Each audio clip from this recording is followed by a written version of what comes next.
Hi, welcome to Jula stream. Happy women's day. இன்னைக்கு நம்ம வீட்டில் இருக்கக்கூடிய ஒரு முக்கியமான பவுடர் தான் பார்க்க போகிறோம். அது என்னன்னா, அதுக்கு என்னென்ன தேவைன்னு ஃபஸ்ட்டு சொல்லிடுறேன். ஜீரகம், சோம்பு, சுக்கு, ட்ரை இஞ்சின்னு சொல்லுவாங்கள்ல அது, பெருங்காயம், மிளகு, இது எல்லாமே 10 கிராம் நம்ம எடுத்துக்கலாம். அதாவது 1 டீஸ்பூன் எடுத்துக்கலாம். அது கூட நம்ம ஓமம் 25 கிராம் எடுத்துக்கிறோம். அது நீங்கள் 2.5 டீஸ்பூன் எடுத்துக்கணும். ஸோ இப்போ இது எல்லாத்தையுமே நம்ம ட்ரை ரோஸ்ட் பண்ணுறோம். அந்த சுக்கையை நச்சுட்டு கடாயில் போட்டு சிம்லையே ரோஸ்ட் பண்ணி அதை ஆறின உடனே இந்த மாதிரி பவுடர் பண்ணி வச்சுக்கிட்டோன்னா ரொம்ப சிம்பிள் தாங்க.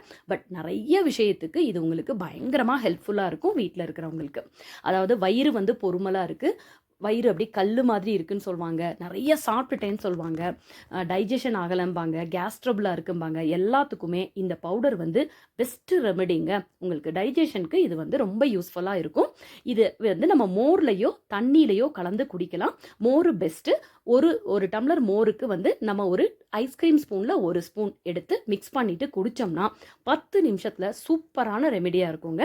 நீங்களும் இதை ட்ரை பண்ணி பார்த்துட்டு எப்படி இருந்ததுன்னு கண்டிப்பாக எனக்கு கமெண்ட் பண்ணுங்கள். உங்களுக்கு பிடிச்சிருந்ததுன்னா உங்கள் ஃப்ரெண்ட்ஸ்க்கும் இதை கண்டிப்பாக ஷேர் பண்ணுங்கள். தேங்க்யூ.